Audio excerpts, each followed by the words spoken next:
Well, I was just thinking that, a topic on everyone's mind these days, or something kind of commonly discussed, and I think probably something people commonly ask you, is why we need sense making. So it's a pretty basic question, but maybe I'll just start there. Why is sense making important?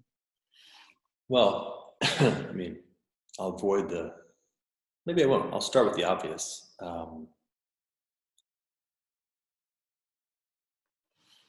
At the most fundamental level, this is actually kind of a weird and interesting notion. At the most fundamental level, we might say that phenomena can be categorized into two kinds. One set of phenomena we might call ephemeral, or the philosopher Gilles Deleuze called them heistetes. I think somebody else called them that, and he used that term. And this is like the blowing of the wind, or a phenomena that is never to return, right? Pure ephemera. Okay. Then we have phenomena that have some enduring character to them, some degree to which they last or return. Okay. Now, in the context of the second kind, which we might call the more interesting kind of phenomena in reality, sense making is like a very subtle part of this notion of to return, to come back, to be, to continue. So we can go there. We can go literally stack by stack of the evolution of form and the evolution of what evolution itself has as a fundamental component, sense making, as one of its maybe 3 or 4 fundamental components, sense making. Or we could accelerate to the present moment and say, why is sense making particularly relevant now? Right. It's a very broad question, and there are many different directions. I just want to maybe clarify and say that the first definition perhaps is spontaneous, and then the second one is maybe related to a cycle or related to, so it's not necessarily that we have different temporal components to them. It's more that one is sort of predictable and the other is less predictable, or one is cyclical. Or one is strictly not even, how do I say this? So the things that are, the ephemeral, because it does not return at all, is not only not predictable, to endeavor to predict is a nonsense. Right. The latter is the beginning of the possibility of predictability. It's like we're talking deep, basic stuff. Right. And that's to say, so sense making is, from an outside third person perspective, is entirely composed of the second, right? Entirely composed of phenomena that have some degree of, they can happen again in some fashion. So then we begin to say, okay, what's the likelihood, the probability, right? To get some sense of being able to navigate your choices with more than random, right? Navigate your choices with different than random. Right? Find some way of being able to shift and slide through reality in some directionality. Have your will shift what happens next. So how would you differentiate? So if we now just sort of take a quantum, take some big leap into the future and understand sense making as a, component of social organization, how would you say that sense making is different from truth telling?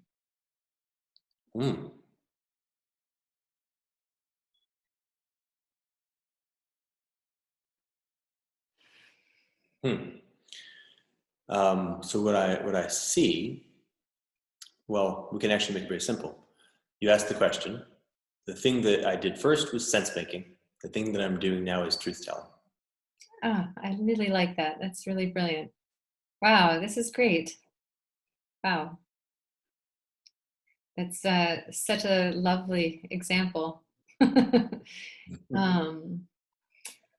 And so I guess the problem today is having, as some people like to say, earnest discourse. And it's a pretty hard thing to define. but it's also considered to be, an essentiality for sense making. So how does one engage in earnest discourse, and how is that different from sincere discourse and truth telling? Boy, there's a lot there. I think that can set us up for the rest of the conversation.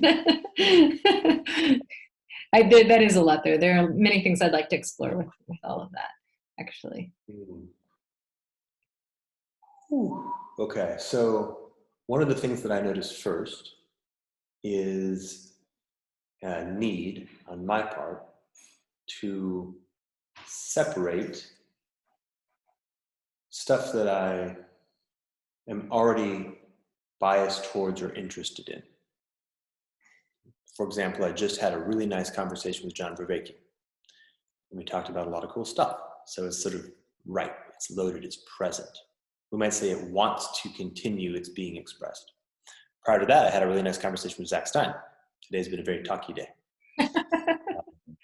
So for me to be able to engage in earnest discourse with you, there actually, for my part, has to be a settling of that, and almost an emptying and then an openness to what is arising here.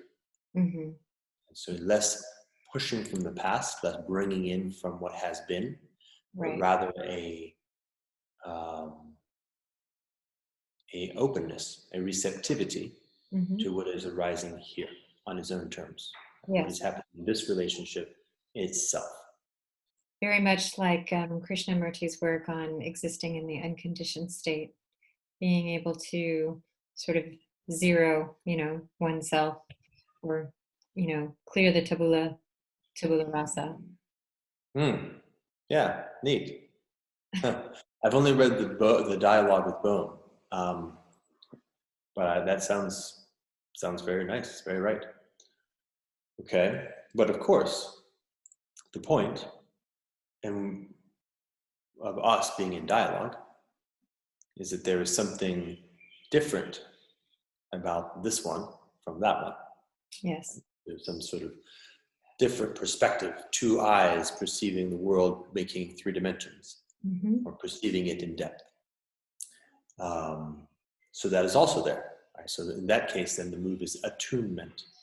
The move is to actually say, okay, this one has developed certain competence in perception, certain skillfulness, certain modalities. A simple example. Vanessa and I often go for walks and play a very simple game. We just take turns pointing things out. It is inevitable that the thing she points out is something I didn't even notice, and vice versa. And so it's a remembering that we each are bringing very particular perspectives, perceptions on the is that is. So there's a present moment, and also we are in fact unique perspectives on that. So then, okay, what you call settle, zero out, but also attune. So now we are available for the arising of what is most possible in this moment, in this relationship. But, Hannah Arendt cautions against sincerity, or trying to identify sincerity or root it out, and says that, this is basically was the reign of terror in France, that one cannot see, the intentions of another. And so looking for sincerity is, a dangerous proposition, in that, it gives us the permission to believe that we can understand what someone else's intentions are. And so from that, there is this argument of, should we have earnest dialogue then? Because is it possible to have earnest dialogue? Because then we question whether or not we're having earnest dialogue. It almost becomes a contest or a challenge or a necessary, function. And I think what you just said in terms of attunement is interesting, because it implies that, or it suggests that, again, something our elders always told us when we were younger, but that, listening is the key component to discourse. Hmm. Yeah. Yeah. It's very nice. Yeah. What was kind of running through my mind as you were setting the stage or telling that story was, I, of course, have responsibility for me. And I have a way I can show up. And then what emerges, emerges. And if you're having a conversation, let's say by hypothesis, you're in relationship with someone who's, say, not sincere.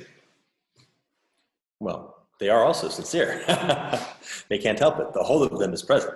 And so you're witnessing something. And there's all kinds of interesting stuff that comes up there too. Mm. For me, it often comes into things like right relationship and right timing. Yeah. Am I currently available and able to meet what's happening with something like elegance or smoothness? Mm-hmm. Yes, then what happens, happens. And it's a good thing. If not, then better shift. Mm-hmm. And maybe the shift is a shift in time. Maybe I need to go take a nap. Maybe I need to grow in maturity. It's hard to say. Right. Yeah. Or just have a series of long naps over and over again. And that's the metaphor, I guess, that's commonly used today, is, or at least in Buddhist principles too, that most of us are just sleeping through that, right? How does one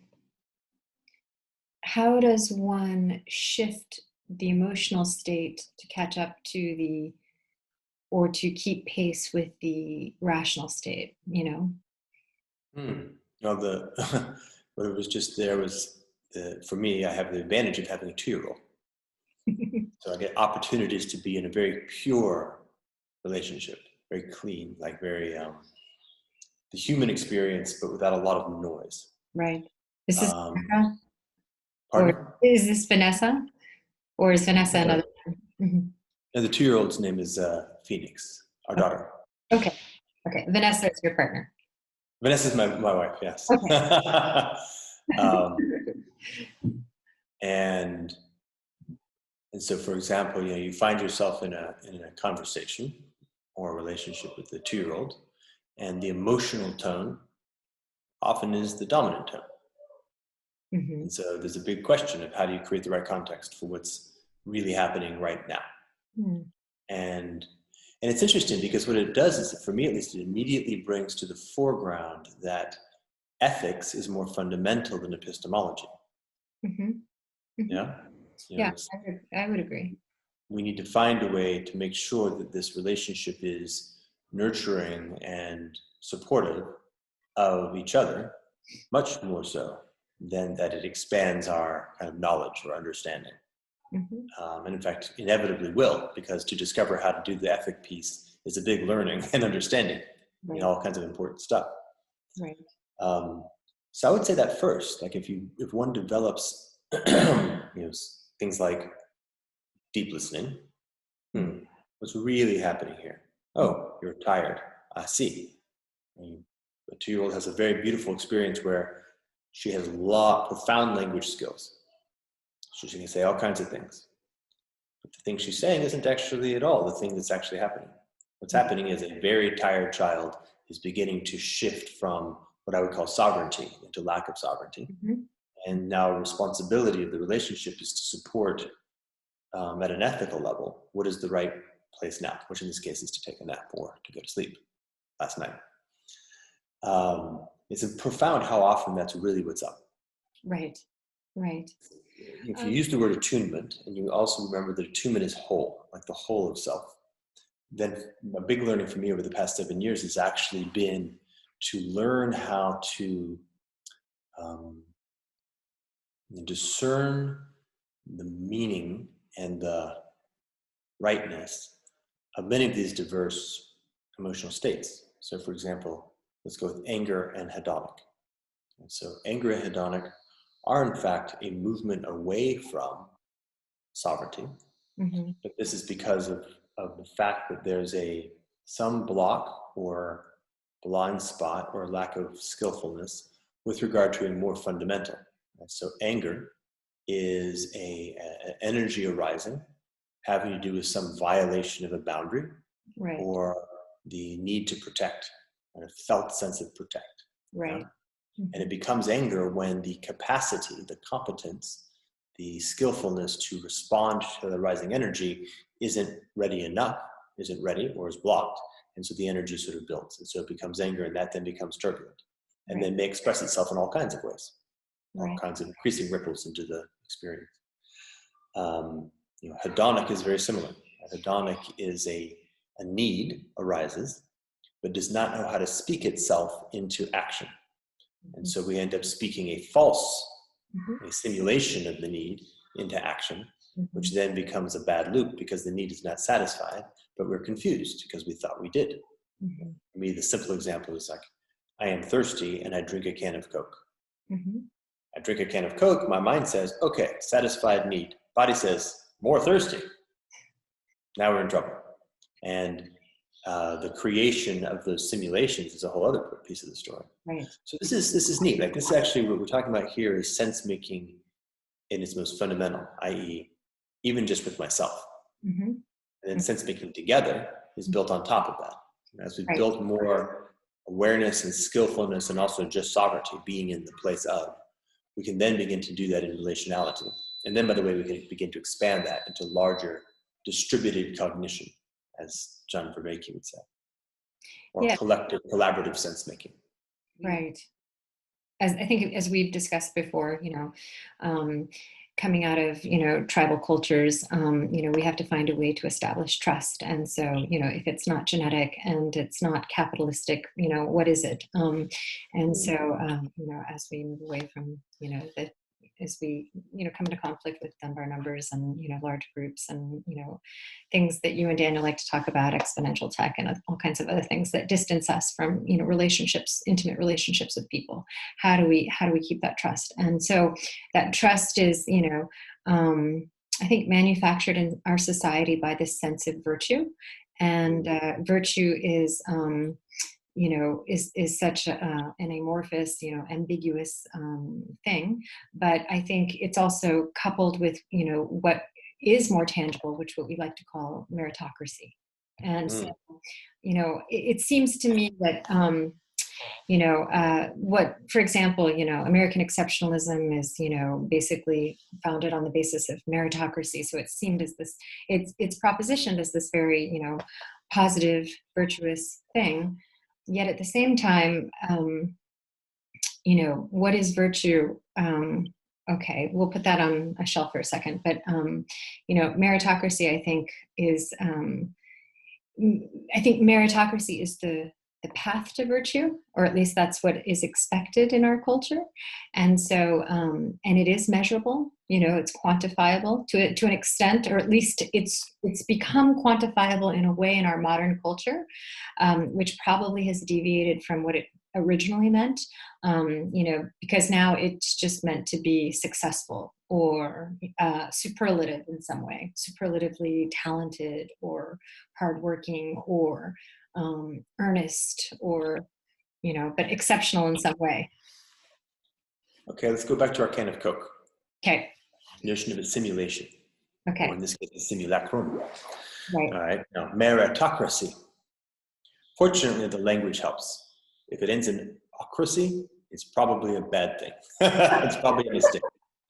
So we have something, merit, good. Ocracy, machine. This means a machine for extracting and concentrating, right? We have this notion, hey, there's a good thing out there. Some people are good at things, and it works out when you give them responsibility for the things they're good at. Okay, now let's make a machine that does that all the time. Like a alchemical still, a distillery. Let's distill virtue. Right, right. Now this is a problem. And then you say, what was it, metric, which is related to Goodhart's law. And when a metric works and you use it, it stops working. Right.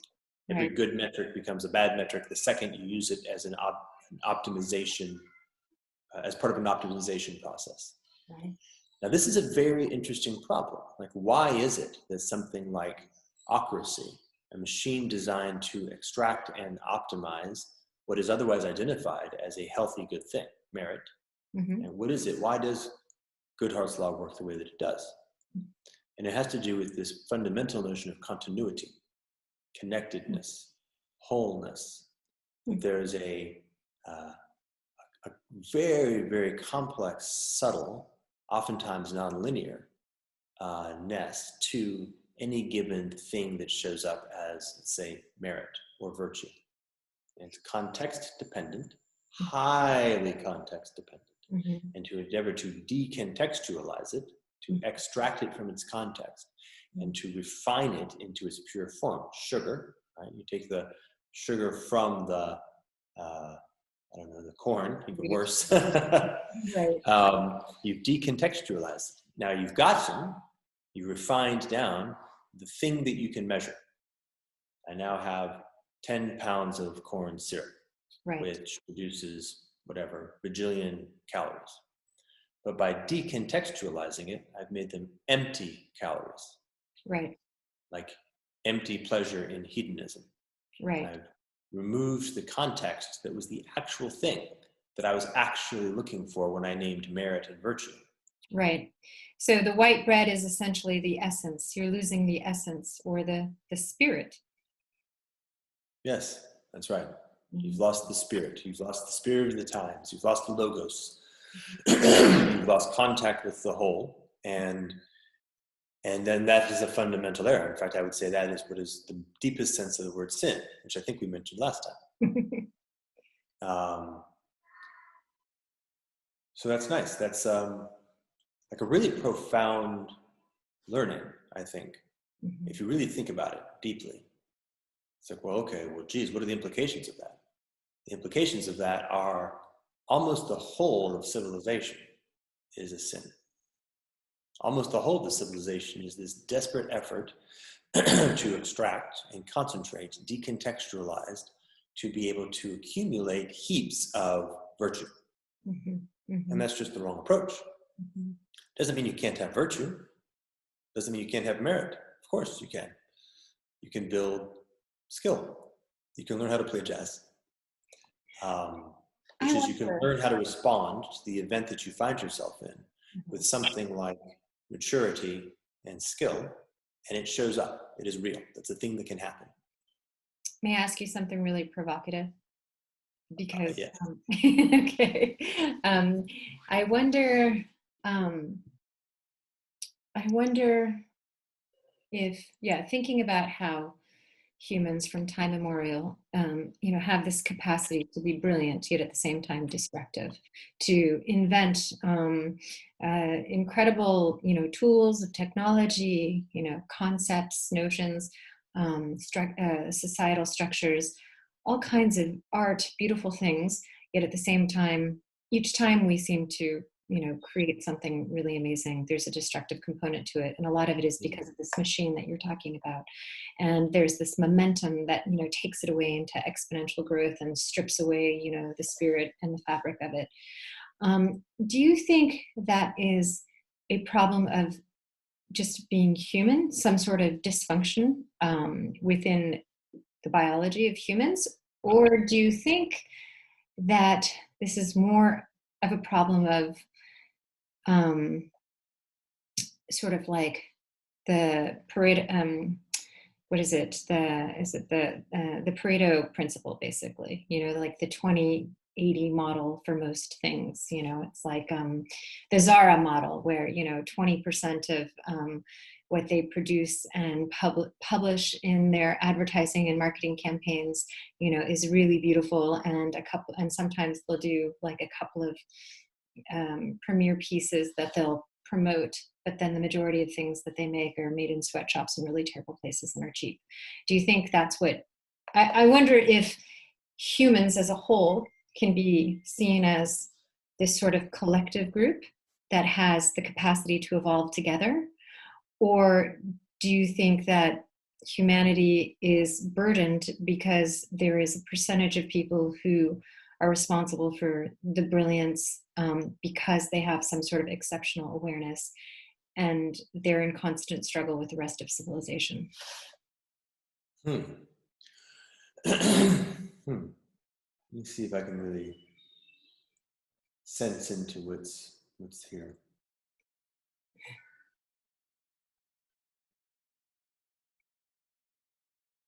It's a very complex question. Right. And I don't know if I framed it very well. It's I loaded it, it's spring loaded.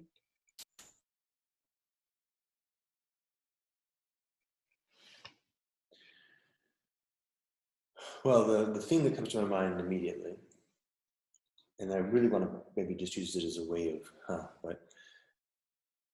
putting a platform on the spring load. So when the spring fires, it creates a platform for dancing or acrobatics. Mm-hmm. The phrase, the next Buddha is a Sangha. So we might say that the Buddha represents that second piece, Mm-hmm. something like extraordinary individual, not struggling with, but carrying or pulling or creating a difference from a much larger population. Lots of people not enlightened, some yes, Buddha, one, maybe more. We know one. Actually, there have been many Buddhas, right? But the first. So that's that second piece. Now, the point of that, though, is that there's something about that that also is, it is what it is only in service to. To be enlightened is not at all about the self or the individual. It's, in fact, it's meaningful. It literally is something only in the context of how that creates like an upwelling or an opportunity, an invitation, an inspiration that pulls or brings higher. So it's almost playing a role, but on the part of or on behalf of the whole. Okay. And that seems to have been happening. And there's this movement, and might say that there's been a continuous movement. We're not the same as we were 2,000 years ago. Still got lots of things going on. Well, I was going to say that, it's funny, you said the Buddha, you described him in this singular state. And I think, I often think of Socrates as like the Western Buddha, who was kind of contemporary. And a lot of the contemporary ideas, they shared what was happening in, that part, those disparate parts of the world were, co-occurring more or less. And I often, think about these problems like, many of these problems we have today outside of the tech aspect, are continuing cyclical questions that just kind of get contemporarily contextualized, but, are really the same questions, posed over and over again. And there becomes some sort of meaningful movement, but then that movement often gets, hijacked by some ocracy. By some ocracy, yeah. Yeah, it's a, what's the term? It's a hyperobject, actually. It's the term. The term now, we have a good term for that. Too big for my mind to hold. Done. Mm-hmm. It's a big thing. I can take a slice, which is a projection or reduction, and look at it. We can talk about it. Say, okay, there seems to always be the presence of the possibility of a differential relationship of a directionality towards what we might call virtue or enlightenment or higher, not evenly distributed. And that the essence of that is the degree to which it orients emulation. Go in that direction. Right. There's a direction to go. So right. This creates a movie. And also, there's a hijack. Yeah. There's both a forgetting and a mistaking and a slipping, and also a hijack. Actual hijack, an actual taking and confusing. All of this. for a long time. 10,000 years of that, at least, probably more, but 10,000 is a nice round number. So then we have this next stage. The next Buddha is a Sangha. The way I've come to understand that is something like phase transition. In a highly complex system, there are many things that we can't say. But there are a few things we can.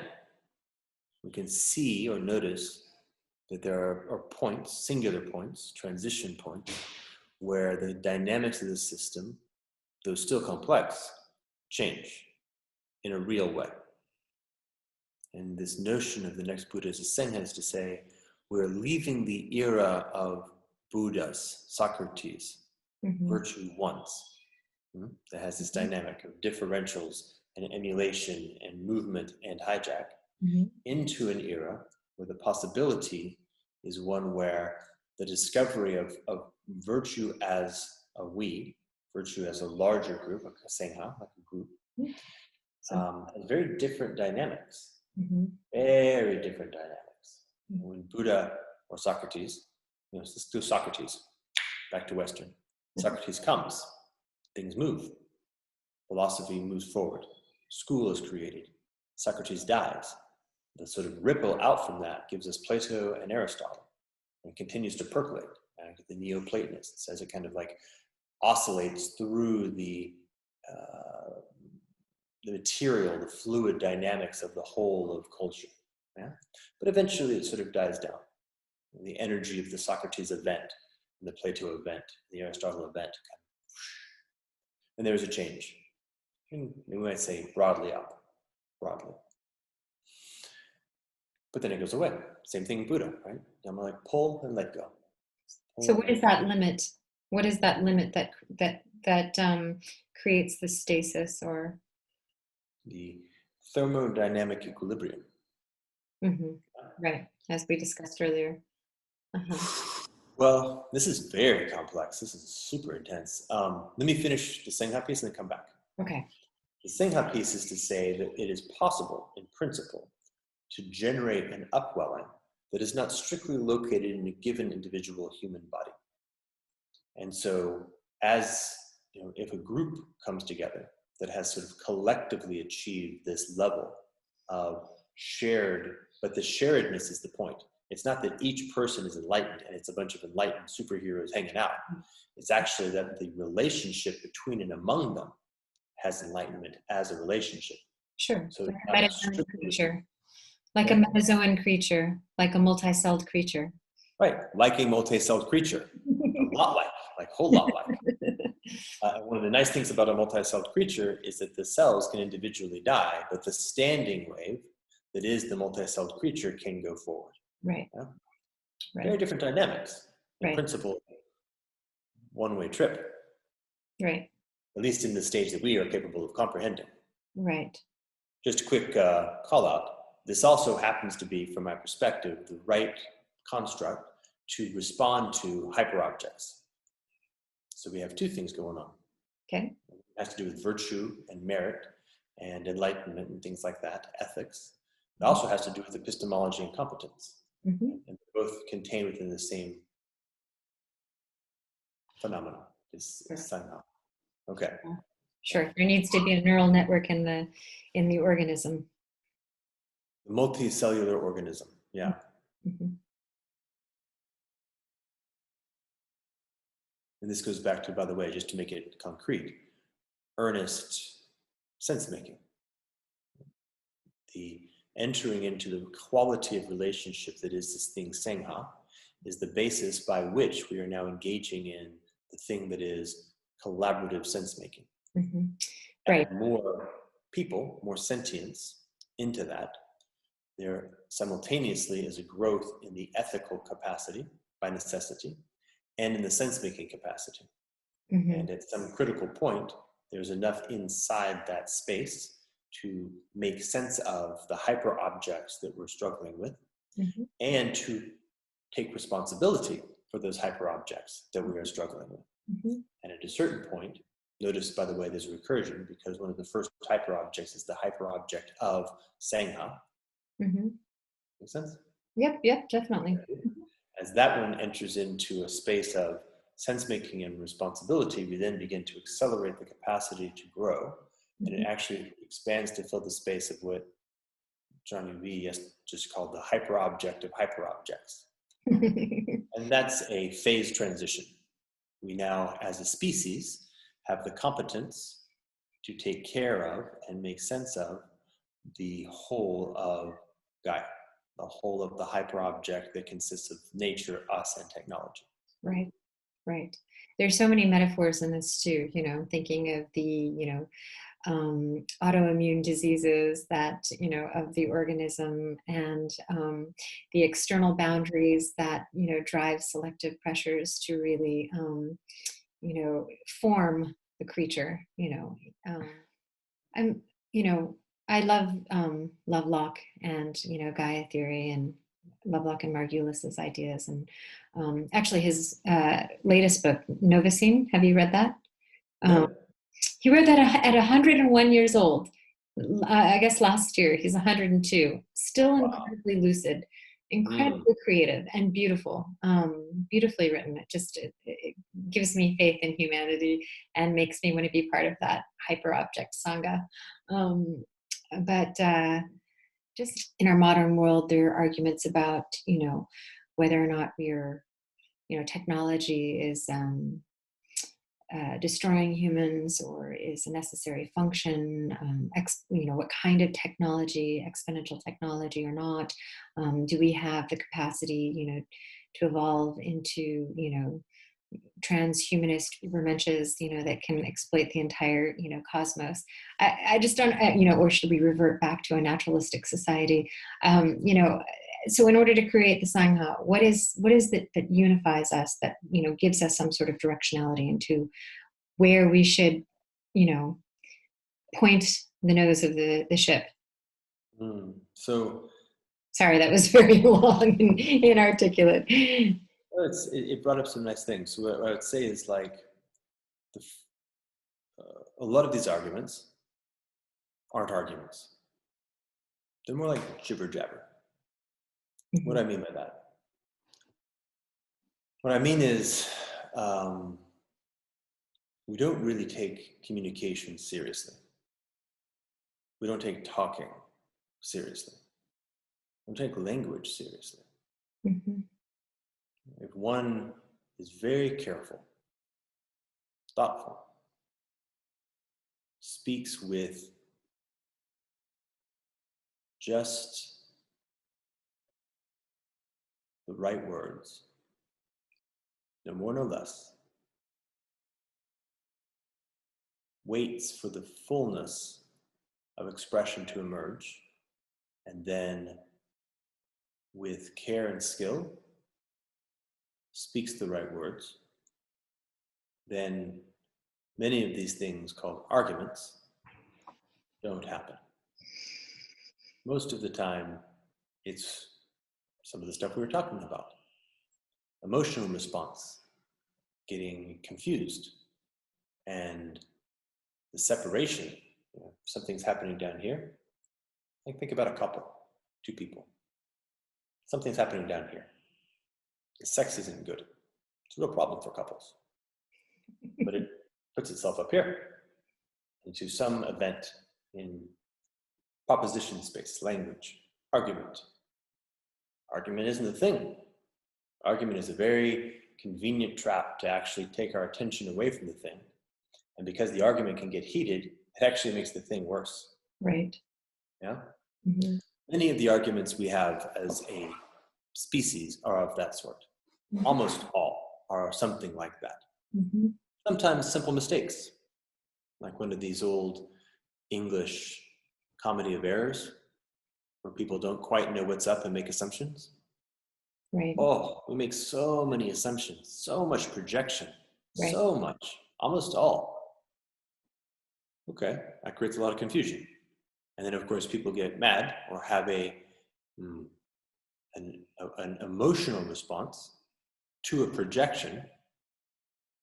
Then, instead of noticing the signal that the emotion gives, they disassociate and then engage in an argument with the projection. This is most of the problem. Honestly, my experience is very much that. Right. Well, the brain is wired for heuristics, and whether it's associative heuristics, like with a specific clan, or, some sort of false sense of understanding based on, an assumption that was made due to some previous experience, it's a laziness. It's a laziness function that's built in, probably, I think evolutionary biologists would probably say, Right. as a way to see danger and react. So Right. how do we actually, so this is a two-pronged problem. How do we move away from heuristics, both in the temporal space, as you were saying, we need time, because we live in an economy of time. Nobody has any time for anything.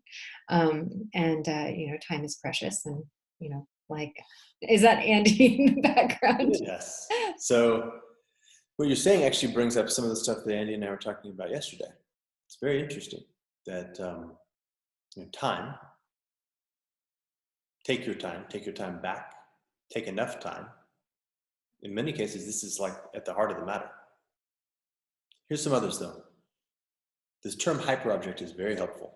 Mm-hmm. Yes. We've been discussing this, and I've been reading a bit on this as well because of Zach's work, and Yeah. Oftentimes we find ourselves trying to solve a problem with a tool that can't solve the problem. Mm-hmm. With the 2-year-old, I notice this a lot as well. You get very frustrated, but it's not the right tool. The problem is not getting angry enough. The problem is wrong tool. Right. Wedging a square peg into a round hole. Yeah, or trying to hammer in a spike with a tomato.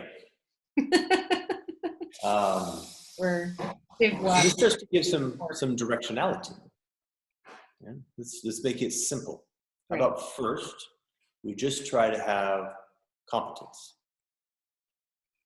First, we just try to have the ingredients that at least plausibly could maybe work. In this case, perhaps instead of using a tomato, we go in the toolbox, see if we got a hammer. And we notice, there's something about problem and tool that has a right matching. So before we start just randomly using tools or using the same tool over and over again, can we have a process where we check and think about it? Maybe we need to stop and actually build a new tool. Okay, but now you have the second move. As you said, sometimes building a new tool creates 2 new problems. Okay. Hyperobject, Sangha. Many of the problems, most of the problems, frankly, maybe all the problems that I have focused my attention on are of that category. Easy enough to solve problems that are easy. Wicked problems when you require a different approach. There is, in fact, something like a practical directionality. But the first person who I have thought of who has been on the path of responding to this set of questions is Viktor Frankl. The most intense instantiation of a context where you've got to get down to the most basic fundamentals. Get you back down to the most basic fundamentals, which in this case is integrity, self-integrity, responsibility of choice. Not the content of choice, but choice itself in its most fundamental. And that's the building block. Once you've achieved integrity and responsibility of choice, then you begin the process of building from there, building out from there. And that's like deep at the center of yourself. And as yourself begins to take that seriously, you begin to become a well-integrated whole, a whole that has integrity in the right way, a robust, resilient construction of wholeness from integrity step by step. Then that one can begin to enter into these kinds of conversations and relationships between and with each other, and help each other now begin to engage in this dance more fully, more effectively. And by the way, it is my very much learned experience that it's not a 0 to 1 here. It's more like one does not have to become Buddha before one can engage in the process of participating in the Sangha. Quite the opposite. Right. One must simply choose to act from integrity and responsibility. And you will fail, but you choose, and you go again, and you help each other, and you hold each other accountable, and you keep choosing that same thing, and then you build more competence and skillfulness. And you build some structure that has integrity. It begins to have a it's kind of a scaffolding effect, like a skeleton in our multicellular organism, and neurological cells and capillaries. And now we begin to get somewhere. And there's a directionality to embryogenesis, something like that. Yeah, I think that is an incredible recipe. I think sometimes where the bottleneck occurs is that, our culture teaches us to arrive at the destination rather than, finding the meaning and the steps to get there. And because we value the end destination, we don't put enough emphasis on the course correction. I always think of one of my favorite Shakespeare plays is Measure for Measure. And, the flawed character is the anti-hero. And he says, if men are created by their flaws, then sometimes it's a little better to be a little bad, because that's how you improve.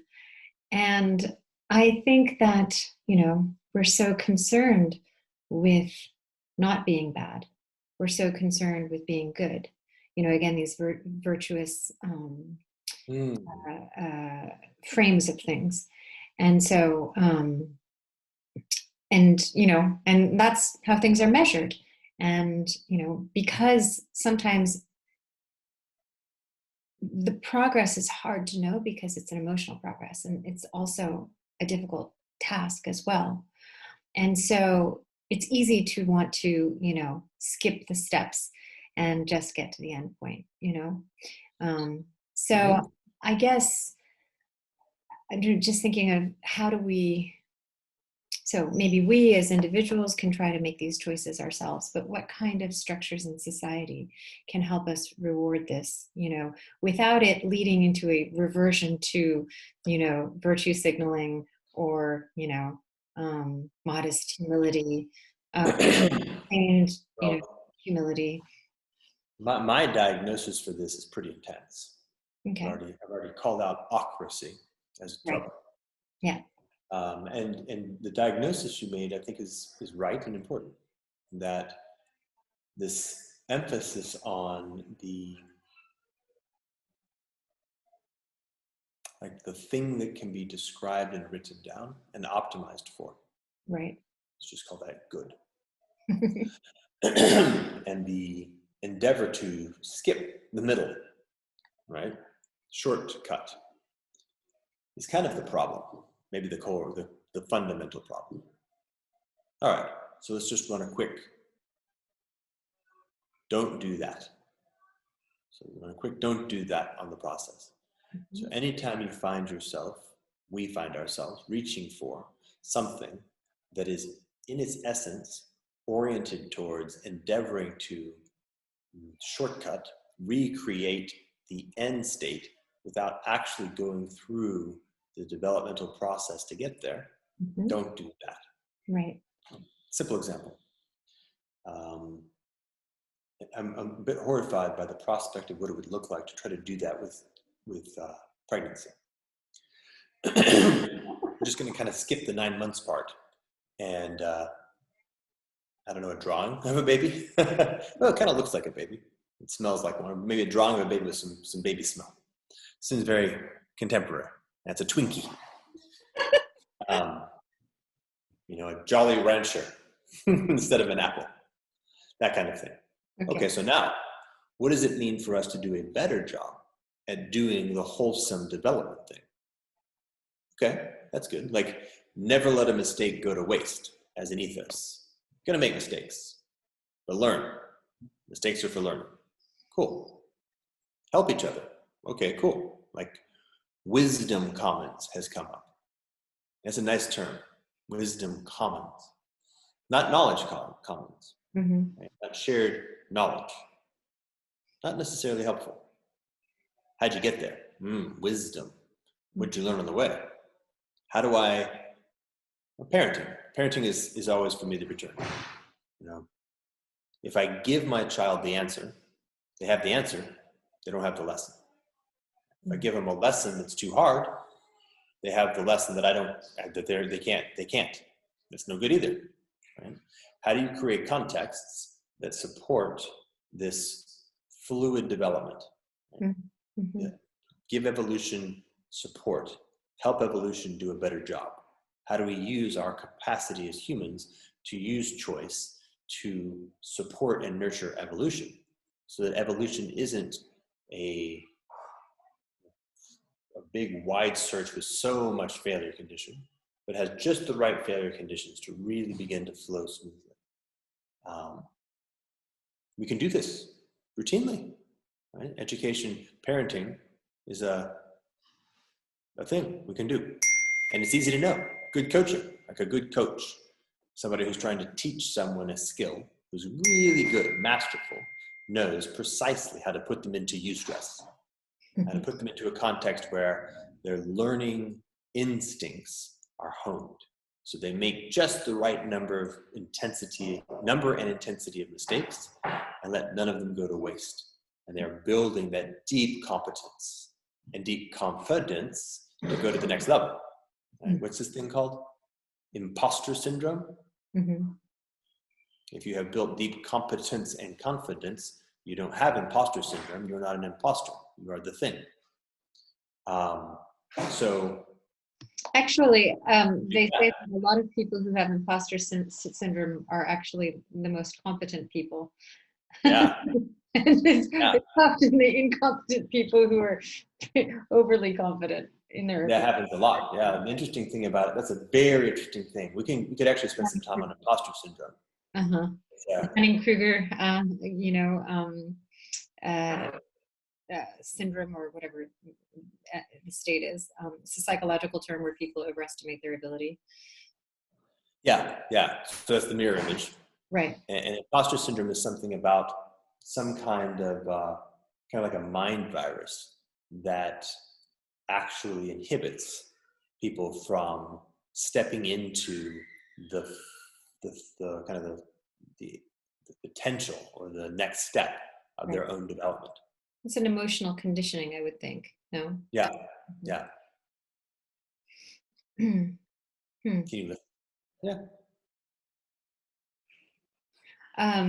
I think we're getting to our hour, but I still have so many questions for you, and we haven't even begun to talk about Red Religion and Blue Church yet, with more questions. But maybe we should do that another time.